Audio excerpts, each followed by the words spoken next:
नमस्कार, आप देख रहे हैं आर्यभट्ट टाइम्स। मैं हूं जयकी शर्मा आपके साथ। भारतीय जनता मोर्चा के द्वारा आज मसाल जनसभा का आयोजन किया गया है, जिसमें गांधी मैदान बिहार के जो डिप्टी सीएम हैं सम्राट चौधरी पहुंचेंगे, वहीं डिप्टी सीएम विजय कुमार सिन्हा भी पहुंचे हैं। वहीं कहा जा रहा है कि बिहार सरकार के जो मंत्री हैं नितिन नवीन भी पहुंचे हुए हैं। जिस तरह से अभी गांधी मैदान में जिस तरह से कहते हैं IM हॉल से लेकर अभी गांधी मैदान कारगिल चौक के पास मसाल निकाला जाएगा। हम तमाम मुद्दे पर बात करेंगे।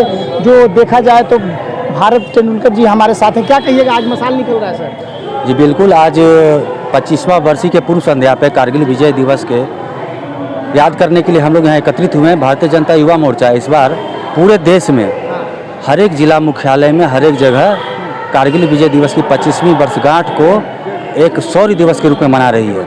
आज हम लोग यहाँ एकत्रित हुए हैं। यहाँ पे शहीद सैनिक के परिवारजनों को और जो सैनिक उस युद्ध में भाग लिए हैं उनका एक सम्मान समारोह का आयोजन यहाँ हम लोग किए हैं। तत्पश्चात हम लोग यहाँ मशाल जुलूस के रूप में यहाँ से निकलकर कारगिल चौक तक जाएंगे। वहाँ शहीद स्थल पर माल्यार्पण होगी और एक दिया का प्रज्वलन होगा। वह दिया लगातार 25 घंटे तक हमारे शहीद सैनिकों के सम्मान में वो हम लोग जलाएंगे और कल 25 घंटे के बाद उस दिया को बुताकर इस कार्यक्रम समाप्त किया। बिहार के डिप्टी सीएम सम्राट चौधरी भी मौजूद हैं, वहीं बिहार के जो विजय सिन्हा भी हैं, वहीं नितिन नवीन भी पहुंचे हैं, बिहार सरकार के मंत्री। क्या कहिएगा? स्वाभाविक रूप से हमारे नेता हैं और सम्राट भैया भी यूथ है, विजय बाबू भी, नितिन नवीन जी भी, तो युवाओं से जुड़ा हुआ है और वो आकर अपना मार्गदर्शन उद्बोधन युवाओं के बीच रखेंगे कि किस प्रकार से जो कारगिल का युद्ध हुआ था और आदरणीय अटल बिहारी वाजपेयी के नेतृत्व में एक विषम परिस्थिति में एक तरफ याद कीजिए जब युद्ध का दुश्मन कौन होता है पता रहता है तो युद्ध लड़ना आसान होता है। इस युद्ध में दुश्मन कौन था यही पहचान बड़ा मुश्किल होता है। उसके बावजूद अगर भारत ने वह युद्ध जीता, एक टैक्टिकल युद्ध को जीता, तो उसी विषय को आज वो लोग यहाँ आके बताएंगे। क्या कहिएगा, आज मसाल जुलूस निकल रहा है यहाँ से कारगिल चौक में, बिहार सरकार के डिप्टी सीएम सम्राट चौधरी भी रहेंगे, विजय सिन्हा भी रहेंगे। क्या कहिएगा? ये मसाल जुलूस कोई सामान्य मसाल जुलूस नहीं है। उस तिथि को याद करना है जिसमें भारत के सपूतों ने अपनी जान की कुर्बानी दी है। किसके लिए दी है? तो मादरे वतन के लिए, राष्ट्र के लिए अपनी जान की कुर्बानी दी है। जो सफ़ेद पर्वत थे उन्हें अपने खून से लाल रंग से रंग दिया और इस बात का विश्वास दिलाया देशवासियों को कि जब तक वो सीमा पर तैनात हैं देशवासियों के ऊपर कोई खतरा नहीं है। उन वीर शहीदों की याद में हम मसाल जुलूस निकाल रहे हैं, उस सपूतों को याद करने के लिए। ये अहम पहलू है, यह अहम घटना है और ये राष्ट्र की चेतना को उजागर करता है, विश्व पटल पर हमारे सैन्य शक्ति को उजागर करता है और आने वाले दिनों में भारत जब राष्ट्र शक्ति बनकर के उभरेगा उसे हमारे शहीद सैनिकों की कुर्बानी और जवान जो हमारे खड़े हैं सीमा पर उनकी उपयोगिता, उनका सेवा इस बात को दर्शाएगा कि राष्ट्र लगातार उन्नति की ओर बढ़ रहा है। वर्तमान सरकार उन सैनिकों के सम्मान में पूरे राष्ट्र में भारतीय जनता पार्टी के युवा मोर्चा के कार्यकर्ताओं के द्वारा उन्हें स्मरण करने का कार्य किया जा रहा है, जो हमारा कर्तव्य और दायित्व दोनों था। कारगिल युद्ध में जिस तरह से कहा जा रहा है कि वीर जवान जो थे अपने प्राणों की आहुति दिए थे, आज मसाल जुलूस निकाला जा रहा है। महिला कहा जा रहा है कि जो बीजेपी के एनडीए की सरकार बिहार में चल रही है, आज आप लोग निकलेंगे, कारगिल चौक के पास जाइएगा। क्या कहिएगा सर वीर जवान के लिए?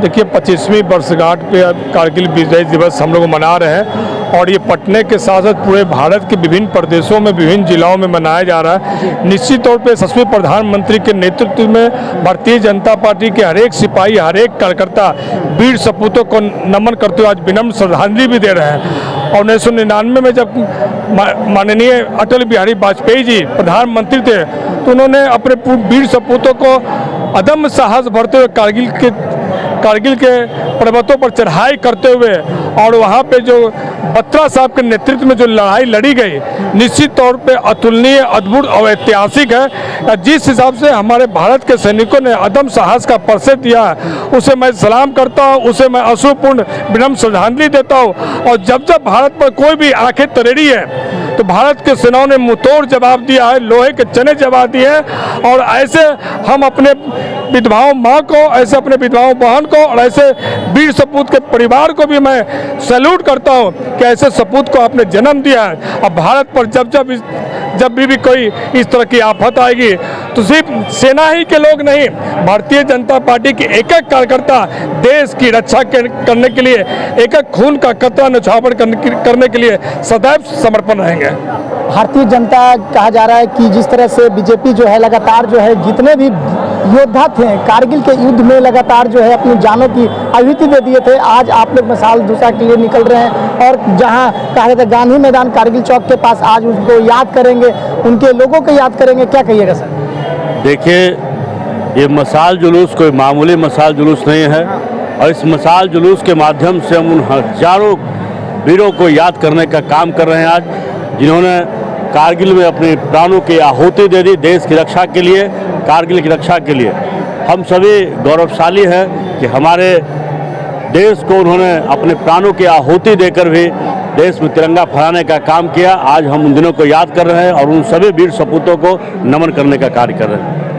तो स्पष्ट रूप से कहा जा रहा है कि जिस तरह से 1999 में जो कारगिल युद्ध हुआ था उसमें जो वीर शहीद हुए थे उनको याद में आज जिस तरह से देखा जाए तो भारतीय जनता युवा मोर्चा की तरफ से आज मसाल जुलूस निकाला जा रहा है, जिसमें IM हॉल से लेकर गांधी मैदान जो वीर जवान का जो शहीद स्मृति है वहां पे जाएंगे, मसाल जलाएंगे और वीर पुरुषों को श्रद्धांजलि देंगे। स्पष्ट रूप से लगातार जो है कहा जा रहा था कि बिहार में तमाम जो एनडीए की सरकार बनी है और अब जो देखा जाए तो लगातार जो है उनको वीर को याद किया जाएगा, क्योंकि जिस तरह से वीर जवान जो है लगातार जो सीमा पे खड़े रहते हैं उनको जिस तरह से श्रद्धांजलि दिया जाएगा, जिनकी कारगिल युद्ध में मृत्यु हो गई थी, शहीद हो गए थे, और उनको देखा जाए तो बिहार के जो डिप्टी CM है सम्राट चौधरी भी शामिल रहेंगे, वहीं विजय सिन्हा भी रहेंगे और बिहार सरकार के जो मंत्री हैं नितिन नवीन सात मसाल के साथ रहेंगे। तमाम खबरें आपको अपडेट करते रहेंगे,